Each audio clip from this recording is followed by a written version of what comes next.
ইসলামকে। কেন? ওদের টার্গেট ইসলাম। অথচ এই 14 বছরের মেয়েটা পার্কে পার্কে প্রেমিকের হাত ধরে ঘুরে, বাল্য প্রেম বলে তাদেরকে কেউ আটকায় না। এই 14 বছরের মেয়েটা ফ্ল্যাটে ফ্ল্যাটে পতিতাবৃত্তি করে, বাল্য পতিতাবৃত্তি বলে ওদেরকে কেউ আটকায় না। আটকাইতে মনে চায় কখন? যখন ইসলাম মেনে বিয়ে করতে যায় দোস্ত। কারণ ওদের টার্গেট বিয়ে ঠিক দেওয়া না, ওদের টার্গেট এই বয়সের মেলামেশা আটকানো না, ওদের টার্গেট হচ্ছে ইসলামকে রোখা। কথা ঠিক কিনা বলে? আল্লাহু আকবার। শরীয়তের বিধান তো অন্যটা। আল্লাহ কি বলেছেন? যুবক তোদের পক্ষে যারা বিয়ে করস নাই, আল্লাহ বলতেছেন ওয়ানকিহুল আয়ামা মিনকুম ওয়াস-সালিহিনা মিন ইবাদিকুম ওয়া ইমাইকুম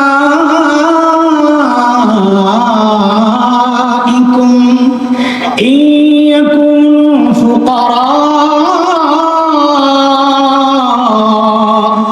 ইউগনিহিমুল্লাহু মিন ফাদলিহি ওয়াল্লাহু ওয়াসিউন আলীম।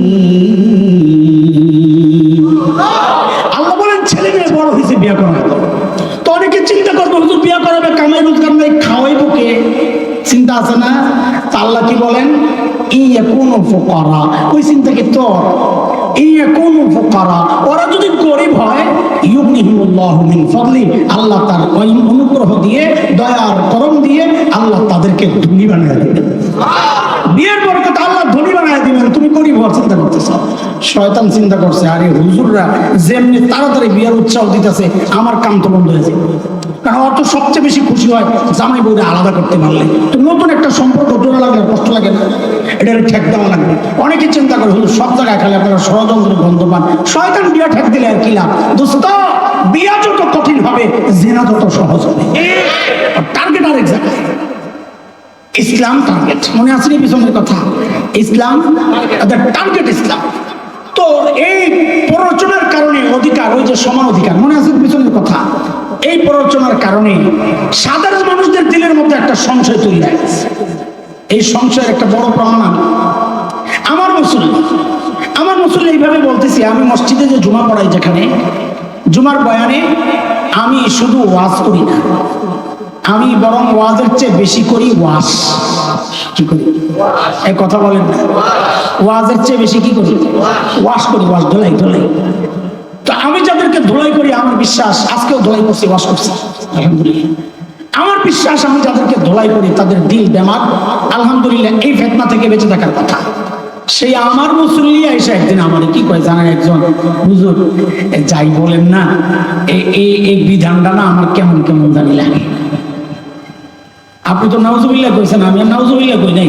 আমি ও কথা বলার সাথে সাথে মুখের দিকে তাকায় বলে দিছি, আপনার বিধান কেমন কেমন লাগে, আমারও আপনার ইমানটা লয়ে কেমন কেমন জানি লাগে।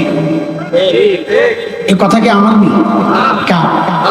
সূরা আহজাব 22 নম্বর পারা 36 নম্বর আয়াত আল্লাহ বলেন, ওয়ামা কানা লিমুমিনিন ওয়ালা মুমিনাতিন ইযা কাদাল্লাহু ওয়া রাসূলুহু আমরা আন ইয়াকুনা লাহুমুল খিয়ারাতু মিন আমরিহিম।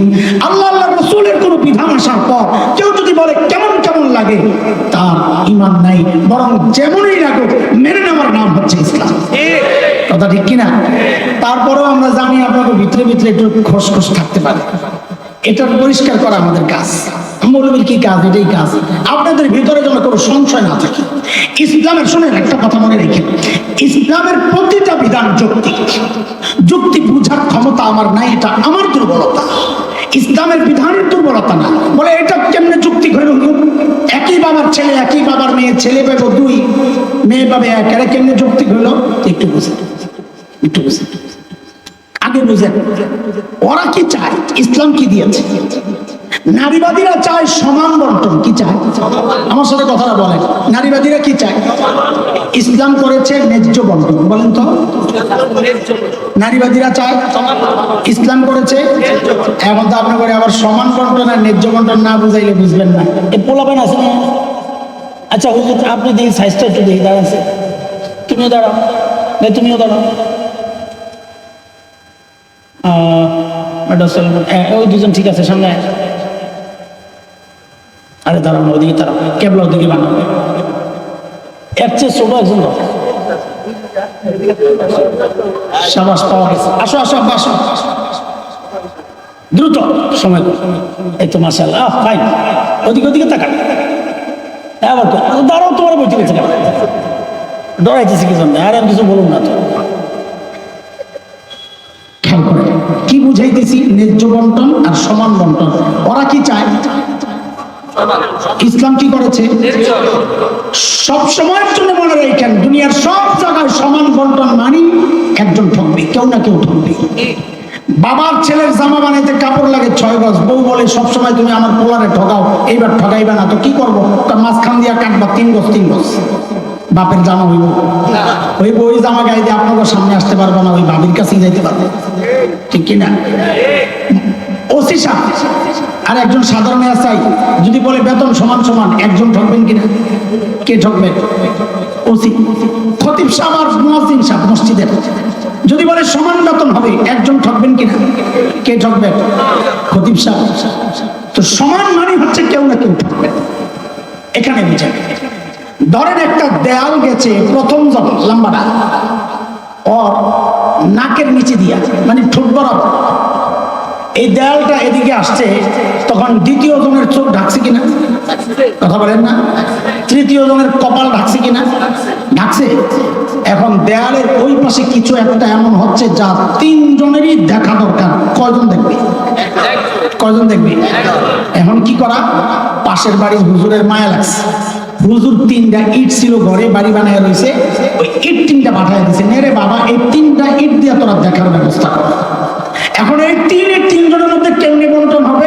তো পাশে ছিল এক নারীবাদী লাফায়া আসছে যে আমি বৈষম্য বিরোধী আন্দোলনের অন্যতম অগ্রসৈনিক, এই বন্টনের দায়িত্বটা আমারে দেওয়া হোক। তোর দায়িত্ব দেওয়া হয়েছে বন্টনের, ও কি করছে? সমান অধিকার। ওই যে মনে আছে নি, তো নিয়ে সমান বন্টন করে দিছে, মানে 3 জনের ইট একটা একটা করে দিয়ে দিচ্ছে। আচ্ছা বলেন তো, প্রথম জন তো ইট ছাড়াই দেখে দেওয়ালের ওই পাশে কি হচ্ছে, তাই না?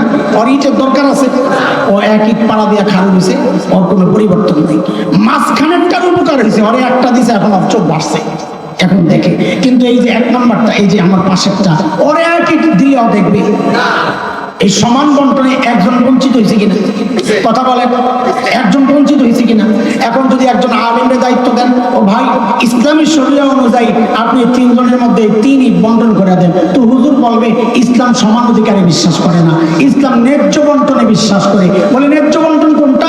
লাম্বাটারে বলবে বাবারে তোরে আল্লাহ লম্বা বানাইছে, তুই তো ইট ছাড়াই দেখো, তুই ইট নিস না। মাঝখানেরটারে বলবে বাবারে তোর তো একটা দিয়ে কাম হয়, তুই একটা নেই। এটারে বলবেন এরে বাবা তুই 2টা লো। এখন বলেন কয়জন দেখবে? বলেন কয়জন দেখবে? তাহলে আপনারাই আমাকে বলেন, সমান বন্টন ইনসাফ না ন্যায্য বন্টন ইনসাফ? ধরে কোন ইসলামের বন্টন ইনসাফ না ওরা যে দাবি করছে ওইটা ইনসাফ? কোনটা মানবে? প্রশ্নই আসে না। কালিমা পড়েছি ইসলাম মানার জন্য, কথা ঠিক কিনা বলে? যাও যাও, কিছু দেওয়া লাগবো, কমিশন কমিশন। শুনেন শুনেন, কই মাওলানা আব্দুল হাই আইছো? এদিকে মাওলানা আব্দুল হাই, আমার বসো, তোমার দরকার বড় হুজুর। কয় বছর আগে বসছো? 14 বছর। 14 বছর আগে বলে বসছে বুড়া বেড়া। ওই দিন পাইছি একজন 21 বছর আগে বসছে, আমার সে বুড়ো হয়ে গেছে। আপনি আপনার কোথায় বলছেন, আমার আপনি কই কে কি আপনার কাছে আমি পড়ছি বুড়ো বেড়া। সরল না, আমার নিজেও সরল লাগে। তুই বুড়া হয়েছিস তার মানে আমি কত বুড়া? মাওলানা আব্দুল হাই 2 ছেলে, 1 ছেলে 1 মেয়ে। কথার কথা, হুজুর মানুষের এত কোন কেমন? 1 ছেলে 1 ছেলে, এটা বুঝানোর জন্য বলতেছে। বাচ্চা 2টা আপনার নিয়ে আসছে বাবার কাছে, আব্বু নানার বাড়ি যাও, তো যাও। পোলা মানে হি হি মানে কিছু টাকা পয়সা চাই, বুঝে আসছে। তো মাওলানা আব্দুল হাই দিচ্ছে, বুঝে খুব মনোযোগ, ইসলামের বন্টনটা একটু বুঝেন। ইসলাম কি বন্টন করছে? 2 আর 1, মনে আছে নি? ইসলামের বন্টন কি 2 আর? তো মাওলানা আব্দুল হাই